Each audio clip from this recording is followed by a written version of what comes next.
Hi hello friends, ചെമ്പയാർ പൂവിൻ്റെ ഏറ്റവും പുതിയ വിശേഷങ്ങളിലേക്ക് എല്ലാ കൂട്ടുകാർക്കും സ്വാഗതം. അങ്ങനെ ശ്രുതിയും ആകെ പെട്ടിരിക്കുകയാണ് കേട്ടോ.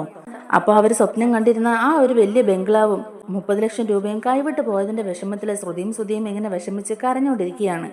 എല്ലാവരും മാറിയും തിരിഞ്ഞും ഇവരെ കുറ്റപ്പെടുത്തിക്കൊണ്ടിരിക്കുകയാണ്. സച്ചി പറയുന്നുണ്ട്, രേവതിയാണെങ്കിൽ അന്ന് അവരെ അഡ്വാൻസ് കൊടുക്കാനായിട്ട് അമ്പലത്തിലേക്ക് പോയ ദിവസം അവരെ അവിടെ വെച്ച് കണ്ടപ്പോൾ തന്നെ പറഞ്ഞതാ, ആ വീടിന് എന്തോ ഒരു ശകുനമുണ്ട്, നിങ്ങൾ ഇന്ന് അഡ്വാൻസ് കൊടുക്കാതെ വേറൊരു ദിവസത്തേക്ക് മാറ്റിവെക്കാനും രേവതി അന്ന് ഇവരോട് പറഞ്ഞതാ. ശകുനം ശരിയല്ലാത്തതുകൊണ്ട് വേറൊരു ദിവസത്തേക്ക് മാറ്റിവെക്കാൻ പറഞ്ഞപ്പോൾ ഇവരെല്ലാരും കൊണ്ട് രേവതി അന്ന് പുച്ഛിച്ച് തള്ളുകയില്ലായിരുന്നോ? അന്ന് അവള് പറഞ്ഞിരുന്നത് കേട്ടിരുന്നെങ്കിലേ ഇന്നിപ്പോൾ ഇങ്ങനെ ഒന്നും സംഭവിക്കില്ലായിരുന്നു എന്നൊക്കെ ഇങ്ങനെ സച്ചി പറയുകയാണേ. അപ്പോഴേക്കും ശ്രുതി പറയുന്നുണ്ട്, ശരി, ഞങ്ങളെല്ലാം സമ്മതിച്ചു. രേവതി അന്ന് പറഞ്ഞത് കേൾക്കാത്തതുകൊണ്ടാണ് ഞങ്ങൾക്ക് ഇങ്ങനെയൊക്കെ സംഭവിച്ചത്. ഇപ്പം നിനക്ക് സന്തോഷമായില്ലേ രേവതി എന്നിങ്ങനെ രേവതിയോട് ദേഷ്യപ്പെട്ട് ചോദിക്കാണ് കേട്ടോ ശ്രുതി. അപ്പോഴേക്കും ശ്രീകാന്തിനും വർഷയ്ക്കും ഒക്കെ ദേഷ്യം വരികയാണ്. ശ്രീകാന്ത് ചോദിക്കുന്നുണ്ട്, അതിന് നിങ്ങൾ എന്തിനാ ഏട്ടത്തിയോട് ഇങ്ങനെയൊക്കെ പറയുന്നത്? നിങ്ങൾക്ക് ഈ വലിയ ബംഗ്ലാവും കാശുമൊക്കെ നഷ്ടപ്പെടാൻ കാരണം രേവതി ഏട്ടത്തിയൊന്നും അല്ലല്ലോ. അന്ന് ശകുനം പിഴിച്ചപ്പോഴേക്കും രേവതി ഏട്ടത്തി നിങ്ങൾക്കൊരു വാണിംഗ് തന്നതാ. നിങ്ങൾ രേവതി ഏട്ടത്തി പറഞ്ഞു ഒന്നും വക വെക്കാതെ നിങ്ങൾ നിങ്ങളുടെ ഇഷ്ടത്തിന് മുന്നോട്ട് പോയി. അതുകൊണ്ടാണ് ഇങ്ങനെയൊക്കെ സംഭവിച്ചതെന്നാ അവർ പറഞ്ഞതെന്നൊക്കെ ശ്രീകാന്ത് ഇങ്ങനെ അവരെ സപ്പോർട്ട് ചെയ്ത് പറയുകയാണ്. ഞങ്ങൾ ആരെയും പറ്റിക്കാൻ ആഗ്രഹിച്ചിട്ടില്ലെന്നും ഒരു വീട് മേടിക്കണമെന്ന് ഞങ്ങൾക്ക് ആഗ്രഹം ഉണ്ടായിരുന്നു, അങ്ങനെയാണ് ഞങ്ങൾ ഈ വീടിന്റെ കാര്യമായിട്ട് മുന്നോട്ട് പോയതെന്നൊക്കെ പറഞ്ഞുകൊണ്ട് തന്നെ ശ്രുതി ഇങ്ങനെ ഇരുന്ന് കരഞ്ഞ് പറഞ്ഞുകൊണ്ടിരിക്കുകയാണ്. അപ്പോഴേക്കും സച്ചി പറയുന്നുണ്ട്, നിങ്ങളിങ്ങനെ ഓരോരോ സ്ഥലത്ത് പോയി പറ്റിക്കപ്പെട്ട് കഴിഞ്ഞാൽ എൻ്റെ അച്ഛന് കൊടുക്കാനുള്ള കാശൊക്കെ നിങ്ങൾ എപ്പോൾ കൊടുത്ത് തീർക്കും എന്നൊക്കെ ചോദിക്കുകയാണ്. അപ്പോൾ ശ്രുതി പറയുന്നുണ്ട്, അത് ഞങ്ങൾ മാസം കൊടുക്കുന്നുണ്ടല്ലോ സച്ചി എന്ന്. ഇങ്ങനെ കുറച്ച് തന്നിട്ട് ഇതൊക്കെ എപ്പോൾ തീരാനാ? ഇപ്പോഴാണെങ്കിൽ നിങ്ങൾക്ക് കുറേ അധികം ലക്ഷം രൂപ നഷ്ടം വരികയും ചെയ്തു. ഇനി അതിൻ്റെ പേരും പറഞ്ഞ് കുറേ നാൾ നിങ്ങൾ ഇതൊക്കെ വലിച്ചു നീട്ടിക്കൊണ്ട് പോകും, കാശ് കൊടുക്കാതെ ഇരിക്കും. ഇതൊന്നും നടക്കുന്ന കാര്യമല്ല സുധി. നിങ്ങൾ ഇപ്പം തന്നെ മലേഷ്യയിലേക്ക് വിളിച്ച് നിങ്ങളുടെ അമ്മായിച്ചോണ്ട് കാശ് അയച്ചു തരാൻ പറ എന്നൊക്കെ ഇങ്ങനെ നമ്മുടെ സച്ചി ദേഷ്യപ്പെട്ട് പറയുകയാണേ. ശ്രുതിയാണെങ്കിൽ ആകെ കിളിപോയ അവസ്ഥയിലിരിക്കുകയാണ്. അതിൻ്റെ കൂട്ടത്തിൽ സച്ചി മലേഷ്യയിലേക്ക് വിളിച്ചിട്ട് അമ്മായിച്ചൻ്റെ കാശ് മേടിക്കാനും കൂടി പറയുന്ന കേൾക്കുമ്പോഴേക്കും ശ്രുതി ആകെ പേടിച്ച് വിറച്ചിരിക്കുകയാണ് കേട്ടോ. അല്ലെങ്കിൽ ഇതുപോലൊരു സമയത്ത് ഇങ്ങനെ വിഷമിച്ചിരിക്കുമ്പോൾ പോലും മലേഷ്യയുടെ കാര്യം ഇവൻ എടുത്തിടുന്നുണ്ടല്ലോ എന്നൊക്കെ പറഞ്ഞ് സച്ചിയെ മനസ്സിൽ പ്രായിക്കൊണ്ടാണ് ശ്രുതി ഇരിക്കുന്നതും. അപ്പോഴേക്കും തന്നെ എല്ലാവരുടെയും ശ്രദ്ധ മലേഷ്യയിലുള്ള ശ്രുതിയുടെ അച്ഛൻ്റെ അടുത്തേക്കായിരുന്നു. രവീന്ദ്രനും ചന്ദ്രയും ശ്രുതിയും അതുപോലെ വർഷയും ശ്രീകാന്തും രേവതിയും സച്ചി എല്ലാവരും തന്നെ ശ്രുതിയെ ഇങ്ങനെ നോക്കുകയാണ്. എന്ത് ചെയ്യണം, എങ്ങനെ കാര്യങ്ങൾ മുന്നോട്ട് കൊണ്ടുപോകും, അതുപോലെ തന്നെ ഇപ്പം ഇവിടുന്ന് എങ്ങനെയൊന്ന് രക്ഷപ്പെടും എന്നൊക്കെ ഓർത്ത് ഇങ്ങനെ നിസ്സഹായാവസ്ഥയിൽ ഇങ്ങനെ ഇരിക്കുകയാണ് ശ്രുതി. അപ്പോഴേക്കും സച്ചി പറയുന്നുണ്ട്, അമ്മ ഏതു നേരവും വാതുവരാതെ പറയുമായിരുന്നല്ലോ, മലേഷ്യയിൽ ശ്രുതിയുടെ അച്ഛൻ അതുണ്ട് ഇതുണ്ട്, അങ്ങനെയാണ് ഇങ്ങനെയാണ്, ഭയങ്കര കോടീശ്വരനാണ് എന്നൊക്കെ. അച്ഛനാണെങ്കിൽ ജയിലിലും. കാശൊക്കെ ഉണ്ടെങ്കിൽ നിങ്ങൾ ഇവിടെയോ മലേഷ്യയിലോ ഒക്കെ ഓരോരോ വീടെടുത്ത് മാറി താമസിച്ചോന്നേ, അതിലൊന്നും ഞങ്ങൾക്കൊരു കുഴപ്പമില്ല. അച്ഛന് കൊടുക്കാനുള്ള കാശ് നിങ്ങൾ എത്രയും വേഗം തന്നെ കൊടുക്കണം. ശ്രുതിയാണെങ്കിൽ ആകെ ഇങ്ങനെ വിഷമിച്ചിരിക്കുകയാണ്. സച്ചി പറയുന്നുണ്ട്, ആ കാശ് വന്നായിരുന്നെങ്കിൽ എനിക്കിപ്പോൾ മുകളിലോട്ടൊരു മുറി കെട്ടി അങ്ങോട്ടേക്ക് താമസിക്കായിരുന്നു. രേവതി ആയതുകൊണ്ടാണ് മുറി ഇല്ലാഞ്ഞിട്ട് പോലും ഇവിടെ എല്ലാം സഹിച്ച് ഇങ്ങനെ കഷ്ടപ്പെട്ട് ജീവിക്കുന്നത്. വേറെ വല്ല പെണ്ണോ ആയിരുന്നെങ്കിലേ എപ്പോഴും ഇവിടെ നിന്ന് ഇറങ്ങിപ്പോയേനെ എന്നൊക്കെ ഇങ്ങനെ സച്ചി പറയുകയാണ്. അപ്പോഴേക്കും ശ്രുതി പറയുന്നുണ്ട്, സച്ചിക്ക് എങ്ങനെ ഈ ഒരു സാഹചര്യത്തിൽ ഇങ്ങനെയൊക്കെ പറയാൻ കഴിയുന്നത്? എൻ്റെ അച്ഛൻ ഇപ്പോഴും ജയിലില്ല. അച്ഛൻ പുറത്ത് ഇറങ്ങിയിരുന്നെങ്കിൽ ഞാൻ ഇതൊക്കെ എപ്പോഴേ സെറ്റിൽഡ് ചെയ്തേനെ. എന്നാലും നമ്മുടെ സച്ചി വിട്ടുകൊടുക്കാൻ തയ്യാറല്ല കേട്ടോ. സച്ചി ചോദിക്കുന്നുണ്ട്, അതാ എനിക്കും മനസ്സിലാകാത്തത്. അച്ഛനെന്തോ വലിയ കൊലപാതക കുറ്റം ചെയ്ത പോലെയാണല്ലോ ഇത്രയും നാളും അദ്ദേഹത്തെ ജയിലിൽ അടച്ചേക്കുന്നത്. ഈ സമയം കൊണ്ട് കോർട്ടിലൊക്കെ ഹാജരാക്കിയിട്ട് എത്ര മാസം ശിക്ഷ അനുഭവിക്കണം എന്നൊക്കെ ഉള്ളത് വിധിച്ചിട്ടുണ്ടാവില്ലേ? എത്ര മാസത്തേക്ക് അച്ഛന് ജയിൽവാസം അനുഭവിക്കേണ്ടി വരുന്നത് എന്നൊക്കെ ഇങ്ങനെ സച്ചി ചോദിക്കുകയാണ്. അപ്പോഴേക്കും ശ്രുതി പറയുന്നുണ്ട്, അതൊന്നും പറഞ്ഞിട്ടില്ല, ഇപ്പോഴും കേസ് നടന്നുകൊണ്ടിരിക്കുന്നതേ ഉള്ളൂ. സച്ചി വീണ്ടും പറയുന്നുണ്ട്, ഇപ്പോഴും കേസ് നടന്നുകൊണ്ടിരിക്കുന്നേ ഉള്ളോ? അങ്ങനെയൊന്നും വരാൻ വഴിയില്ല, ഇങ്ങനെയൊന്നും ഇതുവരെ കേട്ടിട്ട് പോലും ഇല്ല എന്നൊക്കെ തന്നെ സച്ചി പറയുകയാണ്. അപ്പോഴേക്കും ശ്രുതിക്ക് ദേഷ്യം വന്നിട്ട് ശ്രുതി ചോദിക്കുന്നുണ്ട്, അതിന് സച്ചി എന്താ ലോയറാണോ എന്ന്. സച്ചി പറയുന്നുണ്ട്, ഇതൊക്കെ അറിയാൻ LLB പഠിക്കേണ്ട കാര്യമൊന്നുമില്ല. ശ്രുതി ഒന്ന് ആക്കിക്കൊണ്ട് തന്നെ സച്ചി പറയുന്നുണ്ട്, കോമൺ സെൻസ് ഉള്ളവർക്ക് കാര്യങ്ങളൊക്കെ മനസ്സിലാവുന്നുണ്ടെന്ന്. ശ്രുതി ആ സമയം ഒന്നും മിണ്ടാതെ നിൽക്കുകയാണ് കേട്ടോ. രവീന്ദ്രൻ ആ സമയത്ത് സച്ചിയോട് പറയുന്നുണ്ട്, സച്ചി എടാ മോനെ, ഇപ്പം നീ ഇതേപ്പറ്റി ഒന്നും സംസാരിക്കേണ്ട എന്നിങ്ങനെ പറയുമ്പോഴേക്കും സച്ചി പറയുന്നുണ്ട്, അച്ഛാ ഇവർ സമ്പാദിക്കുന്നൊക്കെ ഒരു വഴി കൂടെ നഷ്ടപ്പെട്ടുകൊണ്ടിരിക്കുകയല്ലേ അച്ഛാ, അപ്പോൾ പിന്നെ നമുക്ക് തരാനുള്ള കാശൊക്കെ ഇവരെപ്പോഴാ അച്ഛാ ഇതിനെ തന്നു തീർക്കാൻ പോകുന്നത് എന്നൊക്കെ ഇങ്ങനെ ചോദിക്കുകയാണ് സച്ചി. നിങ്ങളൊന്ന് നിർത്തുവോ? ആ കാശ് എങ്ങനെ തിരിച്ചു പിടിക്കാൻ പറ്റും എന്നുള്ള കാര്യത്തെക്കുറിച്ച് വേണ്ടേ ഇപ്പം നമ്മൾ ആലോചിക്കാൻ എന്ന് ചന്ദ്ര പറയുന്നുണ്ട്. സച്ചി പറയുന്നുണ്ട്, അതിനെ എങ്ങനെ കണ്ടുപിടിക്കാനാ? അയാൾ ഇപ്പം അതുകൊണ്ട് സ്ഥലം കാലിയാക്കിയിട്ടുണ്ടാകും. അയാൾ ഇനി ഏത് നാട്ടിലെ ഏത് രാജ്യത്താണെന്നും പറഞ്ഞാൽ നമ്മൾ അന്വേഷിച്ച് പോകുന്നത്. അതും ഞാൻ അപ്പം തന്നെ പറഞ്ഞതാ, ഇത്രയും വലിയൊരു കോടീശ്വരൻ എന്തിനാ ടാക്സി കാറിൽ പോകുന്നതെന്നുള്ള കാര്യങ്ങളൊക്കെ ഞാൻ ചോദിച്ചപ്പം അതും ഞാൻ പറഞ്ഞത് നിങ്ങളാരും വകവെച്ചില്ല.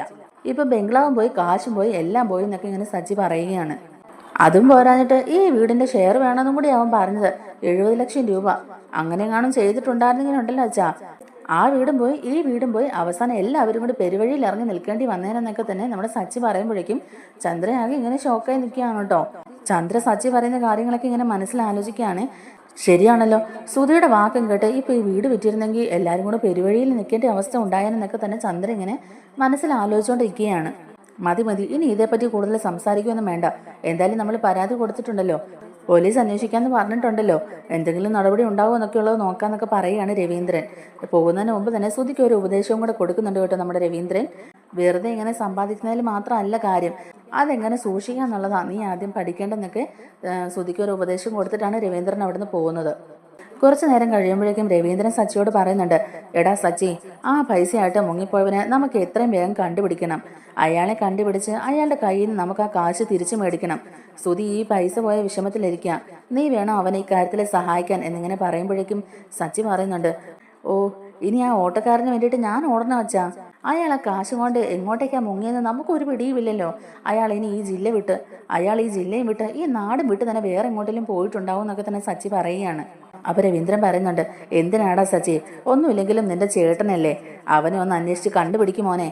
ഓരോ അന്തവും കുന്തവും ഇല്ലാതെ ഓരോ വൃക്ഷത്തിലേക്ക് ചെന്ന് ചാടുന്ന അവന് സ്ഥിരം പരിപാടി ആയില്ലെന്നൊക്കെ തന്നെ രവീന്ദ്രൻ പറയുകയാണ്. ഒന്നുമില്ലെങ്കിലും അവൻ നിന്റെ ചേട്ടനല്ലേടാ മോനെ, ഒന്ന് അവനെ സഹായിക്കുന്നൊക്കെ പറഞ്ഞിട്ട് തന്നെ രവീന്ദ്രൻ അവിടെ നിന്ന് പോകുന്നുണ്ട്. എന്നാൽ സച്ചിക്കാണെങ്കിൽ സഹായിക്കണമെന്നും സഹായിക്കേണ്ടെന്നുള്ള രണ്ട് മൈൻഡാണ് കേട്ടോ. സച്ചി രേവതിയോട് പറയുന്നുണ്ട്, നമ്മുടെ വാക്കൊന്നും കേൾക്കാതെ അവൻ ആ 30 ലക്ഷം രൂപ കൊണ്ടേ കളഞ്ഞു. ഇനി ആ 30 ലക്ഷത്തിന് വേണ്ടി നമ്മൾ ഓടണമെന്ന് അച്ഛൻ പറയുന്നത്. അച്ഛൻ പറഞ്ഞത് നീ കേട്ടില്ല രേവതി എന്നൊക്കെ ഇങ്ങനെ ചോദിക്കുമ്പോഴേക്കും രേവതി പറയുന്നുണ്ട്, സച്ചിയേട്ടാ അവർ പൈസ പോയ വിഷമത്തിലിരിക്കുകയല്ലേ, സച്ചിയേട്ടൻ ഇനി ഓരോന്നും പറഞ്ഞ് അവരിങ്ങനെ വേദനിപ്പിക്കരുത്. അച്ഛൻ പറഞ്ഞ പോലെ തന്നെ അയാളെ എത്രയും വേഗം കണ്ടുപിടിക്കാൻ നോക്കണം എന്നൊക്കെ തന്നെയാണ് രേവതിയും പറയുന്നത്. സച്ചി പറയുന്നുണ്ട്, ആ അച്ഛൻ പറഞ്ഞു പോയില്ലേ, നമുക്കെന്തായാലും നോക്കാം. എന്നാലും അയാളെ ഞാൻ എങ്ങനെ കണ്ടുപിടിക്കും രേവതി, എനിക്കൊരു എത്തും പിടിയും കിട്ടുന്നില്ല എന്നൊക്കെ തന്നെ സച്ചി പറയുകയാണ്. അപ്പോഴാണ് സച്ചിക്ക് ഒരു കാര്യം ഓർമ്മ വരുന്നത്. ശ്രുതിയുടെ ഫ്രണ്ട് ആനന്ദ് വഴിയാണല്ലോ ഈ വീട് വന്നത്. അപ്പോൾ ആനന്ദിനെ കണ്ടുപിടിച്ചാൽ അയാളെ പറ്റിയുള്ള എന്തെങ്കിലും ക്ലൂ കിട്ടും എന്നൊക്കെ സച്ചി ഇങ്ങനെ ആലോചിക്കുകയാണ്. എന്നിട്ട് നാളെ തന്നെ ആനന്ദിനെ പോയി കാണാനായിട്ട് സച്ചി തീരുമാനിക്കുന്നുണ്ട്. പിറ്റേന്ന് ആനന്ദിനെ പോയി കാണുമ്പോഴേക്കും തന്നെ സച്ചി ചോദിക്കുന്നുണ്ട്, ഈ വീടിന്റെ കാര്യം എന്നോടും കൂടി തനിക്കൊന്ന് പറഞ്ഞുകൂടായിരുന്നോ എന്നിങ്ങനെ ചോദിക്കുമ്പോഴേക്കും ആനന്ദ് പറയുന്നുണ്ട്, അത് പിന്നെ സച്ചി, ഈ വീടിന്റെ വിഷയം വീട്ടിലെല്ലാവരോടും സംസാരിച്ചിട്ട് ഒരു തീരുമാനം എടുക്കാനാണ് ശ്രുതിയോട് പറഞ്ഞത്. പക്ഷെ അവൻ കേൾക്കണ്ടേ, വീട്ടിലുള്ള ആർക്കും ഇതിനെപ്പറ്റി വലിയ വിവരമൊന്നും ഉണ്ടാവില്ല. അതുകൊണ്ട് എത്രയും പെട്ടെന്ന് നമുക്ക് ആ വീട് അഡ്വാൻസ് കൊടുത്ത് ബുക്ക് ചെയ്യണമെന്ന് അവൻ പറഞ്ഞത്. ഞാൻ എന്ത് ചെയ്യാനാ സച്ചി എന്നും പറഞ്ഞുകൊണ്ട് തന്നെ കൈ മലർത്തുകയാണ് ആനന്ദ്. ആ കാശുമായിട്ട് മുങ്ങിയവനെ എത്രയും പെട്ടെന്ന് തന്നെ കണ്ടുപിടിക്കണം എന്നൊക്കെ സച്ചി പറയുന്നുണ്ട്. നമുക്ക് അവൻ്റെ വീടിന്റെ പരിസരത്തുള്ള ആരോടെങ്കിലും പോയി ചോദിച്ചു നോക്കിയാലോ എന്നൊക്കെ ഇങ്ങനെ ആനന്ദ് പറയാട്ടോ. ആ എന്തെങ്കിലും ചെയ്യാം എന്നും പറഞ്ഞുകൊണ്ട് തന്നെ സച്ചിയും ആനന്ദും കൂടി അവിടെയൊക്കെ പോയി അന്വേഷിക്കുകയാണ്. അതിനുശേഷം സച്ചിയും ആനന്ദും കൂടെ ആ കരിക്ക് വിൽക്കുന്ന ആളുണ്ടല്ലോ, അയാളോട് പോയിട്ട് കുറച്ച് കാര്യങ്ങളൊക്കെ ചോദിക്കുകയാണ്. വിശ്വനാഥനെ കുറിച്ച് അയാൾക്കറിയാവുന്ന കാര്യങ്ങളൊക്കെ അയാൾ സച്ചിയോടും അതുപോലെ തന്നെ ആനന്ദിനോടും പറയുകയാണ്. വീട്ടിലേക്ക് ഒരുപാട് പേര് ഡെയിലി വന്നു പോകാറുണ്ടെന്നും അത് മാത്രമല്ല 6 മാസം ആയിട്ടുള്ള അവരവിടെ ആ ബംഗ്ലാവിൽ വാടകയ്ക്ക് താമസിക്കാൻ തുടങ്ങിയിട്ടെന്നുള്ള കാര്യങ്ങളൊക്കെ അയാൾ പറയുന്നുണ്ട്. അയാൾ ഒരു ഫ്രോഡാണെന്ന് എനിക്ക് നേരത്തെ ഒരു സംശയം ഉണ്ടായിരുന്നു എന്നൊക്കെയുള്ളത് അയാൾ പറയുമ്പോഴേക്കും, എങ്കിൽ പിന്നെ ഞങ്ങൾക്കൊരു മുന്നറിയിപ്പ് തന്നൂടായിരുന്നു ചേട്ടാ എന്നൊക്കെ ഇങ്ങനെ സച്ചി ചോദിക്കുകയാണെ. അതിന് നിങ്ങളെ ഞാൻ ഇതുവരെ കണ്ടിട്ടില്ലല്ലോ. കഴിഞ്ഞ ദിവസം നിങ്ങളുടെ അച്ഛനും അമ്മയും നടക്കാൻ ഇറങ്ങിയപ്പോൾ നിങ്ങളുടെ അച്ഛൻ ഇവിടെ നിന്ന് ഒരു കരിക്ക് മേടിച്ച് കുടിച്ചു. അപ്പോഴാണ് അദ്ദേഹത്തോട് ഞാൻ കാര്യങ്ങളൊക്കെ ചോദിച്ചത്. നിങ്ങളാണ് അവിടെ താമസിക്കാൻ വന്നതെന്നുള്ള കാര്യങ്ങൾ ആ സമയത്താണ് ഞാൻ അറിയുന്നത്. പിന്നെ അയാൾ പറയുന്ന കൂട്ടത്തിൽ ഒരു സീരിയൽ നടന്റെ കാര്യം കൂടെ ഇടയ്ക്കിടയ്ക്ക് പറയുന്നുണ്ടായിരുന്നു. ഒരു സീരിയൽ നടൻ ഇടയ്ക്കിടയ്ക്ക് ബംഗ്ലാവിലോട്ട് വന്നു പോകാറുണ്ടെന്നുള്ള കാര്യം പറയുകയാണ്. സച്ചി വീണ്ടും ആ കരിക്ക് വിൽക്കുന്ന ആളോട് ചോദിക്കുന്നുണ്ട്, സീരിയൽ നടനോ? ഏത് സീരിയൽ നടൻ? ആളാരാണെന്നൊന്നും എനിക്കറിയില്ല, പക്ഷെ അവിടെ സഹായത്തിനായിട്ട് നിൽക്കുന്ന ചേച്ചിയാണ് അയാൾ സീരിയൽ നടനാണെന്നുള്ള കാര്യം എന്നോട് പറഞ്ഞെന്നൊക്കെ ആ കരിക്ക് വിൽക്കുന്ന ആൾ പറയുന്നുണ്ട്. സച്ചി വീണ്ടും അയാളോട് ചോദിക്കുന്നുണ്ട്, അത് പിന്നെ ചേട്ടാ, ആ സഹായത്തിന് നിൽക്കുന്ന ആ ഒരു ജോലിക്കാരി എന്ന് പറഞ്ഞില്ലേ, ആ സ്ത്രീയുടെ വീട് എവിടെയാന്നുള്ളത് ചേട്ടനെ അറിയാവോ? അയാൾ ആ ലേഡിയുടെ വീട് എവിടെയാന്നുള്ള കാര്യങ്ങളൊക്കെ പറഞ്ഞു കൊടുക്കുകയാണ്. അങ്ങനെ സച്ചിക്കും ആനന്ദിനും വിശ്വനാഥിനെ പൂട്ടാനുള്ള ഒരു തെളിവും കൂടിയായിരുന്നു അത്. അവർ രണ്ടുപേരും പിന്നെ ഒന്നും നോക്കിയില്ല, നേരെ ആ ജോലിക്കാരിയായ പെണ്ണിന്റെ വീട്ടിലേക്ക് തന്നെയാണ് പോകുന്നത്. സച്ചി എങ്ങനെയെങ്കിലും ആ വിശ്വനാഥിനെ കണ്ടുപിടിച്ചേ അടങ്ങുള്ളൂ എന്നുള്ളൊരു ഒറ്റ വാശിയിൽ തന്നെയാണ് കേട്ടോ.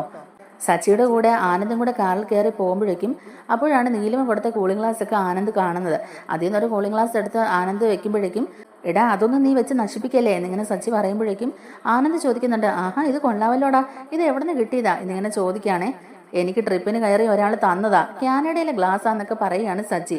സച്ചിക്ക് അപ്പോഴാണ് കേട്ടോ ആ ഗ്ലാസിന്റെ കാര്യം തന്നെ ഓർമ്മ വന്നത്. അപ്പോൾ തന്നെ രേവതിയെ വിളിക്കുകയാണ്. രേവതി നീ എവിടെയാ എന്നൊക്കെ ഇങ്ങനെ ചോദിക്കുമ്പോഴേക്കും രേവതി അമ്മയുടെ പൂക്കടയിലുണ്ടെന്നുള്ള കാര്യം പറയുകയാണ്. സച്ചി പറയുന്നുണ്ട്, ആനന്ദിനെ ഞാൻ ഇറക്കി വിട്ടേച്ച് പെട്ടെന്ന് തന്നെ ഞാൻ പൂക്കടയിലേക്ക് നിന്റെ അടുത്തേക്ക് വരാമെന്നും പറഞ്ഞുകൊണ്ട് തന്നെ ഫോൺ കട്ട് ചെയ്യുന്നുണ്ട്. രേവതി തൻ്റെ ബിസിനസ്സിൻ്റെ കാര്യങ്ങളൊക്കെ ദേവുവിനോടും അമ്മയുമായിട്ട് സംസാരിച്ചുകൊണ്ടിരിക്കുകയായിരിക്കും. ദേവു പറയുന്നുണ്ട്, ചേച്ചി ബിസിനസ്സിൽ നല്ലതുപോലെ തന്നെ വളരും. ഇനി എല്ലാ ഓർഡറും ചേച്ചിക്ക് തന്നെ കിട്ടും. കാരണം ചേച്ചിയുടെ മനസ്സ് നല്ലതാ. ഒരാൾക്കും ഒരു ദോഷവും വരരുതെന്ന് ആഗ്രഹിക്കുന്ന മനസ്സാണ് ചേച്ചിയുടേത്. അപ്പോൾ അതിന് ഫലം കിട്ടാതിരിക്കുമോ എന്നൊക്കെ ഇങ്ങനെ ദേവും പറയുകയാണ്. അതിനിടയിൽ ശ്രുതിയുടെയും വിഷയങ്ങളൊക്കെ ചോദിക്കുന്നുണ്ട്. അമ്മ പറയുന്നുണ്ട്, ആ ആളെ എത്രയും പെട്ടെന്ന് കണ്ടുപിടിച്ചാൽ മതിയായിരുന്നു. 30 ലക്ഷം തിരിച്ച് കിട്ടണ്ടേ? എത്ര പണിയെടുത്താലും അത്രയും ലക്ഷമൊക്കെ ഉണ്ടാക്കാൻ പറ്റുന്നതെന്നൊക്കെ തന്നെ രേവതിയുടെ അമ്മ ഇങ്ങനെ സങ്കടത്തോടെ പറയുകയാണ്. ആ സമയത്താണ് നമ്മുടെ സച്ചി നല്ല സ്റ്റൈലിൽ അങ്ങോട്ടേക്ക് വരുന്നത്. കൂളിംഗ് ഗ്ലാസ് ഒക്കെ വെച്ച് കാറിൽ നിന്നിറങ്ങി സച്ചിയുടെ ഒരു നിപ്പൊക്കെ ഉണ്ട്. രേവതിയും ദേവും ഒക്കെ അത് കണ്ട് ചിരിക്കുകയാണ് കേട്ടോ. രേവതി ആണെങ്കിലും ഒന്ന് ഞെട്ടിപ്പോകുന്നുണ്ട്. സച്ചി നല്ല കൂളിംഗ് ഗ്ലാസ് ഒക്കെ വെച്ച് നല്ല ഗെറ്റപ്പിൽ ഇങ്ങനെ വന്ന് നിൽക്കുമ്പോഴേക്കും. എന്നിട്ട് സച്ചിയുടെ അടുത്ത് പോയിട്ട് രേവതി ചോദിക്കുന്നുണ്ട്, എൻ്റെ സച്ചിയേട്ടാ എന്തൊരു വേഷമായി ഇത് എവിടെ നിന്ന് കിട്ടി ഈ കൂളിംഗ് ഗ്ലാസ് എന്നൊക്കെ ഇങ്ങനെ ചോദിക്കുകയാണ് കേട്ടോ രേവതി. ഉടനെ ദേവ് പറയുന്നുണ്ട്, സച്ചിയേട്ടാ സൂപ്പറായിട്ടുണ്ട്, ഇപ്പൊ സച്ചേട്ടനെ കാണാൻ നല്ല സ്റ്റൈൽ ആയിട്ടുണ്ടെന്നൊക്കെ തന്നെ ദേവ് പറയുക കേട്ടോ. സച്ചേട്ടൻ ഇതൊക്കെ എപ്പോൾ മേടിച്ചു എന്നിങ്ങനെ രേവതി ചോദിക്കുമ്പോഴേക്കും സച്ചി പറയുന്നുണ്ട്, ഇത് ഞാൻ മേടിച്ചതൊന്നും അല്ല രേവതി, ഒരാൾ തന്നതാ, എനിക്ക് മാത്രമല്ല നിനക്കും തന്നിട്ടുണ്ട് എന്നും പറഞ്ഞോണ്ട് തന്നെ നീലിമ കൊടുത്ത കൂളിംഗ് ഗ്ലാസ് രേവതിക്ക് കൊടുക്കുകയാണ് കേട്ടോ. അത് രേവതിക്ക് മുഖത്ത് വെച്ച് കൊടുക്കുകയും ചെയ്യുന്നുണ്ട് കേട്ടോ സച്ചി. അല്ലെങ്കിൽ എനിക്ക് എന്തിനാ സച്ചിയേട്ടാ ഈ കൂളിംഗ് ഗ്ലാസ് എന്നൊക്കെ പറഞ്ഞുകൊണ്ട് തന്നെ രേവതി അത് മുഖത്തുനിന്ന് എടുത്ത് മാറ്റാൻ നോക്കുമ്പോഴേക്കും അത് വെക്ക് രേവതി എന്നും പറഞ്ഞുകൊണ്ട് തന്നെ സച്ചി അത് മാറ്റാൻ സമ്മതിക്കുന്നില്ല. അങ്ങനെ രണ്ടുപേരും കൂളിംഗ് ഗ്ലാസ് ഒക്കെ വെച്ച് ഇങ്ങനെ സ്റ്റൈലിൽ നിൽക്കുകയാണ് കേട്ടോ. ഉടനെ ദേവ് പറയുന്നുണ്ട്, കൊള്ളാം, ഇപ്പൊ രണ്ടുപേരും നല്ല സ്റ്റൈലായിട്ടുണ്ട്, അടിപൊളിയായിട്ടുണ്ട് എന്നൊക്കെ തന്നെ പറയുകയാണേ. അപ്പൊ രേവതി ചോദിക്കുന്നുണ്ട്, സച്ചിയേട്ടാ ഇത് എവിടുന്ന് സച്ചിയേട്ടന് കിട്ടിയത്, ആരാ തന്നെ എന്നിങ്ങനെ ചോദിക്കുമ്പോഴേക്കും തന്നെ സച്ചി പറയുന്നുണ്ട്, കാനഡയിൽ നിന്നൊരു മേഡം രാവിലെ എന്നെ ട്രിപ്പിന് വിളിച്ച കാര്യം ഞാൻ നിന്നോട് പറഞ്ഞില്ലായിരുന്നു, ആ മേഡം കൊണ്ട് തന്നാന്ന് പറയുകയാണ്. എനിക്ക് മാത്രമല്ല, വാങ്ങിച്ചപ്പോൾ നിനക്ക് ഒരെണ്ണം കൂടെ മേടിച്ചു, അത് നിന്റെ തന്നു വിട്ടതാന്നൊക്കെ തന്നെ സച്ചി പറയുകയാണ്. അപ്പൊ രേവതി ചോദിക്കുന്നുണ്ട്, ആണോ സച്ചിയേട്ടാ, പക്ഷേ മേഡത്തിന് എന്നെ എങ്ങനെ അറിയാം, മേഡം എന്നെ ഇതുവരെ കണ്ടിട്ട് പോലും ഇല്ലല്ലോ, പിന്നെ എങ്ങനെ എന്നൊക്കെ ഇങ്ങനെ ചോദിക്കുമ്പോഴേക്കും അതിനുള്ള മറുപടി ദേവുവാണ് പറയുന്നത്. അത് പിന്നെ സച്ചിയേട്ടൻ വാ തുറന്നാൽ എപ്പോഴും പറയുന്നത് രേവതി ചേച്ചിയെ കുറിച്ചിട്ടാണല്ലോ. അപ്പൊ ആ മേഡത്തിനോട് സംസാരിക്കുമ്പോഴെല്ലാം സച്ചിയേട്ടൻ രേവതി ചേച്ചിയുടെ കാര്യവും കൂടെ പറയാറുണ്ടായിരിക്കും. അങ്ങനെ ആയിരിക്കും രേവതി ചേച്ചി ആ മേഡത്തിന് പരിചയമുള്ളതെന്നൊക്കെ തന്നെ പറയുകയാണ് കേട്ടോ ദേവു. അപ്പൊ സച്ചി പറയുന്നുണ്ട്, കണ്ടോ ദേവുവിന് കാര്യം മനസ്സിലായി, എന്നിട്ടും നിനക്ക് മനസ്സിലായില്ലേ രേവതി എന്നിങ്ങനെ ചോദിക്കുകയാണേ. അപ്പൊ ദേവു പറയുന്നുണ്ട്, സച്ചിയേട്ടാ നിങ്ങൾ രണ്ടുപേരും നിൽക്കുക, ഞാനൊരു ഫോട്ടോ എടുത്ത് തരാന്നൊക്കെ പറയുകയാണ് കേട്ടോ ദേവു. അത് വേണ്ട, നമുക്ക് എല്ലാവർക്കും ചേർന്ന് ഒരു സെൽഫി എടുക്കാമെന്നും പറഞ്ഞുകൊണ്ട് തന്നെ സച്ചിയും രേവതിയും ദേവും അമ്മയും എല്ലാവരും കൂടെ നിന്ന് ഒരു സെൽഫി എടുക്കുകയാണ്. അങ്ങനെ 5-6 സെൽഫിയൊക്കെ എടുത്തതിന് ശേഷം തന്നെ ദേവ് പറയുന്നുണ്ട്, സച്ചിയേട്ടാ ആ ഫോൺ ഇങ്ങോട്ടേക്ക് തന്നെ, ഈ ഫോട്ടോസ് എല്ലാം ഞാൻ എൻ്റെ ഫോണിലേക്ക് ഒന്ന് സെൻഡ് ചെയ്ത് എടുക്കട്ടെ എന്ന് പറഞ്ഞുകൊണ്ട് തന്നെ സച്ചിയുടെ കയ്യിൽ നിന്ന് ഫോൺ മേടിച്ചെടുക്കുകയാണ്. അങ്ങനെ ദേവ് ആ ഫോട്ടോസൊക്കെ സൂം ചെയ്ത് ഇങ്ങനെ നോക്കുകയാണ് കേട്ടോ. എടുത്ത ഫോട്ടോസ് എല്ലാം ഇങ്ങനെ നോക്കിക്കൊണ്ടിരിക്കുകയാണ്. അങ്ങനെ ഓരോ ഫോട്ടോ ഇങ്ങനെ മാറ്റി മാറ്റി നോക്കുന്ന സമയത്തായിരിക്കും നീലിമ സച്ചിക്ക് ഗ്ലാസ് കൊടുക്കുന്ന ആ ഫോട്ടോയും കൂടി കാണുന്നത്. അങ്ങനെ നീലിമയെ കാണുമ്പോഴേക്കും ദേവുവിന് നല്ല പരിചയം തോന്നുകയാണ് കേട്ടോ. സച്ചിയോട് ചോദിക്കുന്നുണ്ട്, സച്ചിയേട്ടാ ഇതാരാ എന്നിങ്ങനെ ചോദിക്കുമ്പോഴേക്കും സച്ചി പറയുന്നുണ്ട്, ഇതാ ഞാൻ പറഞ്ഞ കാനഡയിലെ മേഡം എന്നിങ്ങനെ പറയുകയാണ് സച്ചി. ഇവരെ എനിക്ക് കണ്ട് നല്ല പരിചയമുണ്ടല്ലോ, ഞാൻ ഇവരെ ഇതിനു മുമ്പ് കണ്ടിട്ടുണ്ടല്ലോ സച്ചിയേട്ടാ എന്നിങ്ങനെ ദേവു പറയുമ്പോഴേക്കും, ഏയ് അതിന് വഴിയൊന്നും ഇല്ല ദേവു, ഇവര് കാനഡയിലല്ലേ താമസിക്കുന്നത്, പിന്നെ നീ എങ്ങനെ കാണാനെന്നൊക്കെ തന്നെ സച്ചി ചോദിക്കുന്നുണ്ട്. അപ്പൊ ദേവു പറയുന്നുണ്ട്, ഏയ് ഇല്ല സച്ചിയേട്ടാ, എനിക്ക് ഇവരെ അറിയാം, ഞാൻ ഇവരെ കണ്ടിട്ടുണ്ട് എന്നും പറഞ്ഞുകൊണ്ട് തന്നെ ഇങ്ങനെ ഓർക്കുകയാണ് കേട്ടോ ദേവു. അപ്പോഴാണ് ദേവുന് ആ പഴയ കാര്യങ്ങളൊക്കെ ഓർമ്മ വരുന്നത്. അതായത് സുധിയുടെയും രേവതിയുടെയും കല്യാണം ഉറപ്പിച്ചിരിക്കുന്ന സമയമുണ്ടല്ലോ, ആ സമയത്ത് ഈ നീലിമ സുധിയുമായിട്ട് ഭയങ്കര ക്ലോസ് ആയിട്ടാണ് ഇടപെട്ടുകൊണ്ടിരുന്നതെന്നും സംസാരിച്ചുകൊണ്ടിരുന്നതെന്നൊക്കെയുള്ള കാര്യങ്ങൾ ദേവു ഇങ്ങനെ മനസ്സിൽ ഓർക്കുകയാണ്. അപ്പോഴാണ് ദേവുവിന് കാര്യങ്ങളൊക്കെ മനസ്സിലായത്. ദേവു ഭയങ്കര ഷോക്കായിട്ട് തന്നെ പറയുന്നുണ്ട്, രേവതി ചേച്ചി ഇതാണ് ആ പെണ്ണ്. ഏത് പെണ്ണ് എന്നിങ്ങനെ രേവതി ചോദിക്കുമ്പോഴേക്കും, അല്ല ചേച്ചി നിങ്ങളുടെ കല്യാണ സമയത്ത്, അല്ല നിശ്ചയത്തിന്റെ സമയത്ത്, നിങ്ങളുടെ നിശ്ചയം ഉറപ്പിച്ച സമയത്തുണ്ടല്ലോ ഈ പെണ്ണ് അവിടെ ഉണ്ടായിരുന്നു, അന്ന് ഈ പെണ്ണ് സുധിച്ചേട്ടന് ഭയങ്കര ക്ലോസ് ആയിട്ടാണ് സംസാരിച്ചുകൊണ്ടിരുന്നതെന്നൊക്കെ പറയുമ്പോഴേക്കും രേവതി ആ ഫോൺ എടുത്തിട്ട് നീലിമയുടെ ഫോട്ടോ ഇങ്ങനെ സൂം ചെയ്ത് നോക്കുകയാണ്. ശരിയാണല്ലോ, ഇവരെ ഞാനും കണ്ടിട്ടുണ്ടല്ലോ എന്നൊക്കെ ഇങ്ങനെ രേവതിയും പറയുന്നുണ്ട്. അപ്പൊ സച്ചി ചോദിക്കുന്നുണ്ട്, ദേവു നീ ഈ പറയുന്ന സത്യം തന്നെയാണോ? അപ്പൊ ഇവരും സുധിയും തമ്മിൽ ക്ലോസ് ആയിട്ട് സംസാരിച്ചിട്ടുണ്ടോ? അപ്പൊ നീലിമയും സുധിയും തമ്മിൽ ക്ലോസ് ആയിട്ട് അടുത്തിരിക്കുന്നതൊക്കെ നീ കണ്ടിട്ടുണ്ടോ എന്നൊക്കെ ഇങ്ങനെ ചോദിക്കുമ്പോഴേക്കും, ഉറപ്പായിട്ടും സച്ചിയേട്ടാ, അന്ന് അവരവിടെ ഉണ്ടായിരുന്നു സച്ചിയേട്ടാ, സുധിച്ചേട്ടനുമായിട്ട് നല്ല ക്ലോസ് ആയിട്ട് അവർ പെരുമാറിക്കൊണ്ടിരുന്നത്, ഫോണിൽ കൂടെയാണെങ്കിലും അവർ ഭയങ്കര ക്ലോസ് ആയിട്ടാണ് സംസാരിച്ചുകൊണ്ടിരുന്നത്, അതുകൊണ്ടാണ് ഞാൻ ഇവരെ ശ്രദ്ധിക്കാൻ തന്നെ കാരണം. ഫോണിലൂടെ ഇവരെന്തോ ഒരു പേര് പറഞ്ഞായിരുന്നല്ലോ, നീലിമ നല്ല ഇവരുടെ പേര് എന്നിങ്ങനെ ചോദിക്കുമ്പോഴേക്കും സച്ചി ഇങ്ങനെ ഞെട്ടിത്തെറിച്ച് നിൽക്കുകയാണ് കേട്ടോ. രേവതി പറയുന്നുണ്ട്, സച്ചിയേട്ടാ നിങ്ങളുടെ ചേട്ടൻ പണ്ട് സ്നേഹിച്ചിരുന്ന പെണ്ണിന്റെ പേര് നീലിമ എന്നല്ലേ? അന്നവര് പോയത് കാനഡയിലോട്ടാ, ഈ പെണ്ണ് വന്നതും കാനഡയിൽ നിന്നാ. അപ്പൊ ഇവര് രണ്ടുപേരും ഒന്നാണോ സച്ചിയേട്ടാ എന്നിങ്ങനെ ചോദിക്കുകയാണ് രേവതി. സച്ചി ഇങ്ങനെ എല്ലാം കൂട്ടിക്കഴിച്ച് ഇങ്ങനെ ആലോചിച്ചുകൊണ്ട് നിൽക്കുകയാണ്. സച്ചിക്കാണെങ്കിൽ ഭയങ്കര ഷോക്കായി പോവുകയാണ്. എന്നിട്ട് രേവതിയോട് പറയുന്നുണ്ട്, ശരിയാ രേവതി, കഴിഞ്ഞ പ്രാവശ്യം ഇവര് കാനഡയിൽ നിന്ന് വന്നപ്പോ എന്തോ ഒരു പൈസയുടെ ഇടപാടും കേസും ഒക്കെ ആയിട്ട് എന്നെ സാക്ഷിയാക്കി ഒപ്പിടിപ്പിച്ചിട്ടുണ്ടായിരുന്നു. അന്ന് നീയും ഇല്ലായിരുന്നു എന്റെ കൂടെ. അത് മാത്രമല്ല, ഇന്നലെ ഇവർ എന്നെയും കൂട്ടിക്കൊണ്ട് രജിസ്റ്റർ ഓഫീസിലോട്ടൊക്കെയാ പോയത്. ശ്രുതിയൊക്കെ ആ ടൈമിൽ അവിടെ വന്നിട്ടുണ്ടായിരുന്നു. അപ്പൊ കാറിൽ കയറി അവരെന്നോട് പറഞ്ഞായിരുന്നു കാണാൻ ഇഷ്ടമില്ലാത്തവരെയൊക്കെ കണ്ടുവെന്ന്. അപ്പൊ അത് ശ്രുതിയെ ഉദ്ദേശിച്ചിട്ടായിരിക്കുമല്ലേ നീലിമ അങ്ങനെ പറഞ്ഞിട്ടുണ്ടാവുക എന്നൊക്കെ ഇങ്ങനെ സച്ചി രേവതിയോടും ദേവനോടൊക്കെ പറയുകയാണ്. അപ്പൊ രേവതി പറയുന്നുണ്ട്, സച്ചിയേട്ടാ, അങ്ങനെയാണെങ്കിൽ നിങ്ങളുടെ ശ്രുതിച്ചേട്ടന്റെ കയ്യിൽ നിന്ന് പൈസ എടുത്ത് ഓടിപ്പോയവളും ഇവളും ഒന്ന് തന്നെയല്ലേ എന്നിങ്ങനെ ചോദിക്കുകയാണ്. 50 ലക്ഷം രൂപ ശ്രുതിയുടെ കയ്യിൽ നിന്ന് പറ്റിച്ചോണ്ട് പോകാതെ ഇവള് തന്നെ ആയിരിക്കുമോ സച്ചിയേട്ടാ? ശ്രുതിയുമായിട്ട് സ്നേഹിച്ചിരുന്ന പെണ്ണിന്റെ പേരും നീലിമ എന്ന് തന്നെയല്ലേ? ആ നീലിമയും ഈ നീലിമയും ഒന്നാ സച്ചിയേട്ടാ എന്നൊക്കെ തന്നെ രേവതി ഇങ്ങനെ പറയുമ്പോഴേക്കും സച്ചി ആകെ ഇങ്ങനെ ഷോക്കായിട്ട് നിൽക്കുകയാണ് കേട്ടോ. ദേവ് പറയുന്നുണ്ട് ഉടനെ, രേവതി ചേച്ചി, ഇനി സംശയിക്കാനായിട്ട് ഒന്നുമില്ല. ശ്രുതിച്ചേട്ടന്റെ കയ്യിൽ നിന്ന് 50 ലക്ഷം രൂപ എടുത്തോണ്ട് ഓടി പെണ്ണ് ഇവള് തന്നെ എന്നൊക്കെ ഇങ്ങനെ ദേവു ഉറപ്പിച്ച് പറയുന്നുണ്ട്. സച്ചി ഉടനെ പറയുന്നുണ്ട്, അപ്പൊ ഇവളാണോ ആ കേടി? എന്റെ അച്ഛന്റെ കാശ് 50 ലക്ഷം രൂപ പറ്റിച്ചോണ്ട് പോയത് അപ്പൊ ഇവളാണല്ലേ? എന്നിട്ട് ഇവള് കാനഡയിൽ പോയി സുഖമായിട്ട് ജീവിക്കായിരുന്നു അല്ലേ എന്നൊക്കെ ഇങ്ങനെ ചോദിക്കുകയാണ്. ഇവളെയാണല്ലോ ഇത്രയും നാളും ട്രിപ്പും ഒക്കെ ആയിട്ട് ഞാൻ എൻ്റെ കാറിൽ കയറ്റിക്കൊണ്ട് നടന്നെന്നൊക്കെ തന്നെ സച്ചി ദേഷ്യപ്പെട്ട് പറയുകയാണ്. ഇതിനെ അങ്ങനെ വിട്ടാൽ പറ്റത്തില്ല, അവക്കിട്ട് ഞാൻ വെച്ചിട്ടുണ്ട്, അവളെ ഞാൻ വെറുതെ വിടത്തില്ല എന്നൊക്കെ തന്നെ സച്ചി ഭയങ്കര ദേഷ്യത്തിൽ പറയുകയാണ്. സത്യങ്ങളൊക്കെ തിരിച്ചറിഞ്ഞ ഒരു ദേഷ്യത്തില് സച്ചി നേരെ വണ്ടിയെടുത്ത് ഭയങ്കര ദേഷ്യത്തിൽ തന്നെ നീലിമയുടെ ഫ്ലാറ്റിലേക്കാണ് കേട്ടോ പോകുന്നത്. അവിടെ ചെന്ന് വണ്ടി നിർത്തിയിട്ട് ഭയങ്കര ദേഷ്യത്തിൽ തന്നെ നീലിമയെ വിളിക്കുകയാണ്. എടി നീലിമേ, ഇറങ്ങി വാടി ഇങ്ങോട്ട് എന്നൊക്കെ പറഞ്ഞുകൊണ്ട് ഭയങ്കര ദേഷ്യത്തിൽ വിളിക്കുകയാണ് കേട്ടോ. എന്നിട്ട് തെരെ കോളിംഗ് ബെല്ലും അടിക്കുന്നുണ്ട്. ഇതാരാ ഇപ്പം ഇങ്ങനെ വന്ന് ശല്യം ചെയ്യുന്നത് എന്നൊക്കെ ചോദിച്ചുകൊണ്ട് തന്നെ നമ്മുടെ നീലിമ ഇറങ്ങി വരികയാണ്. ആ സമയത്ത് സച്ചി നീലിമയോട് ഭയങ്കരമായിട്ട് ദേഷ്യപ്പെട്ടുകൊണ്ട് തന്നെ ചോദിക്കുന്നുണ്ട്, അപ്പൊ എൻ്റെ ചേട്ടൻ്റെ കയ്യിൽ നിന്ന് കാശ് തട്ടിക്കൊണ്ട് പോയത് നീ ആയിരുന്നു അല്ലേടി? അത് മനസ്സിലാക്കാൻ ഞാൻ കുറേ വൈകിപ്പോയി, ഇപ്പോഴേ എനിക്ക് കാര്യങ്ങളൊക്കെ മനസ്സിലായെന്ന് പറഞ്ഞുകൊണ്ട് സച്ചി നീലിമയുടെ നേരെ കിടന്ന് ഭയങ്കര ചാട്ടം ചാടുകയാണ്. ആ സമയത്ത് നീലിമയാണെങ്കിലും സച്ചിയോട് പറയുന്നുണ്ട്, സച്ചി, നീ വിചാരിക്കുന്ന പോലെ അല്ല കാര്യങ്ങൾ, ഇതൊന്നും ഇങ്ങനെയല്ല. ഞാൻ സുധിയുടെ കയ്യിൽ നിന്ന് കാശ് മേടിച്ചു എന്നുള്ളത് നേരാ. ആ കാശ് ഞാൻ സുധിക്ക് തിരിച്ചു കൊടുക്കുകയും ചെയ്തു. ആ കാശ് മാത്രമല്ല, അതിന്റെ പലിശയും കൂടി ഞാൻ സുധിക്ക് തിരിച്ചു കൊടുക്കുകയും ചെയ്തു എന്നൊക്കെ തന്നെ നീലിമ പറയുകയാണ്. അപ്പം സച്ചി പറയുന്നുണ്ട്, സുധി എന്നിട്ട് അങ്ങനെയല്ലല്ലോ പറഞ്ഞത്. സുധിയും നീയും തമ്മിൽ നേരത്തെ ഇഷ്ടത്തിലായിരുന്നുവെന്നും സുധിയേട്ടൻ സ്നേഹിച്ചുകൊണ്ടിരുന്ന നിന്നെയായിരുന്നു എന്നൊക്കെ ഞാൻ ഇപ്പോഴാണല്ലോ അറിയുന്നത്. എന്തുകൊണ്ടാണ് ഇതൊക്കെ നീ മറച്ചു വെച്ചെന്നൊക്കെ തന്നെ ചോദിക്കുകയാണ്. അപ്പോഴേക്കും നീലിമ അന്ന് സംഭവിച്ച കാര്യങ്ങളെല്ലാം തന്നെ സച്ചിയോട് പറയുകയാണ്. അതെല്ലാം കേട്ട് സച്ചി ഇങ്ങനെ കിളി പോയ അവസ്ഥയിലിരിക്കുകയാണ് കേട്ടോ. അച്ഛൻ്റെ കാശ് 50 ലക്ഷം രൂപ സുധി എനിക്ക് തന്നുള്ളത് നേരാ. ഞാനത് പലിശ അടക്കം തിരിച്ചു കൊടുക്കുകയും ചെയ്തു. അതിന്റെ പലിശ പോലും എൻ്റെ കയ്യിൽ നിന്ന് മേടിച്ചത് അവൻ്റെ ഭാര്യ ശ്രുതിയായിരുന്നു. അവർ രണ്ടുപേരും ഫ്രോഡാ, ഒന്നിനൊന്ന് മെച്ചം. അവർ രണ്ടുപേരും കാരണമാണ് എനിക്കിപ്പോൾ ഇങ്ങനെ ഒരു ബുദ്ധിമുട്ടൊക്കെ ഉണ്ടായത്. ഞാൻ സച്ചിയോട് പറഞ്ഞില്ലേ എൻ്റെ കുറച്ച് കാശും പോയെന്ന്. ആ കാശൊക്കെ ഈ ഫ്രോഡുകളാണ് എൻ്റെ കയ്യിൽ നിന്ന് പറ്റിച്ചുകൊണ്ട് പോയത്. ശ്രുതിയും കൂടെ ചേർന്ന് നിങ്ങളെ എല്ലാവരെയും പറ്റിക്കുകയാണെന്നും ശ്രുതിയുമാണ് ആ 50 ലക്ഷത്തിന് പിന്നിൽ കളിച്ചതെന്നും അവരാണ് ഈ കാശെടുത്ത് മറിച്ചതെന്നുള്ള കാര്യങ്ങളെല്ലാം തന്നെ നീലിമ സച്ചിയോട് തുറന്ന് പറയുകയാണ്. അതുപോലെ തന്നെ ആ കാശുമായിട്ട് ഞാനിവിടെ നിന്ന് കാനഡയിലേക്ക് പോയിട്ടില്ല എന്നൊക്കെ തന്നെ നമ്മുടെ നീലിമ പറയുന്നുണ്ട്. അതെല്ലാം തന്നെ ശ്രുതിയും രക്ഷപ്പെടാനായിട്ട് ഉണ്ടാക്കിയ ഒരു കള്ളക്കഥ മാത്രമാണെന്നും പറയുകയാണ്. അപ്പൊ ഇതെല്ലാം കേട്ട് ആകെ ഇങ്ങനെ ഷോക്കായി നിൽക്കുകയാണ് സച്ചി. അപ്പൊ സച്ചി തന്നെ നീലിമയോട് പറയുന്നുണ്ട്, അപ്പൊ ശ്രുതിയും കൂടെ ചേർന്ന് എല്ലാവരെയും പറ്റിക്കുകയായിരുന്നു അല്ലേ? ഇത്രയും വലിയൊരു നാടകം അവർ ഇതിന് പിന്നിൽ കളിച്ചു എന്നുള്ളത് എനിക്കിപ്പോഴും വിശ്വസിക്കാനാവുന്നില്ല. അതുപോലെ തന്നെ ഇത് ഞാൻ വെറുതെ പോയി പറഞ്ഞാലും എൻ്റെ വീട്ടിൽ ആരും ഇത് വിശ്വസിക്കാൻ പോകുന്നില്ല. അതുകൊണ്ട് നീലിമ തന്നെ എൻ്റെ വീട്ടിലേക്ക് വന്ന് ഈ സത്യങ്ങളെല്ലാം തുറന്നു പറയണം.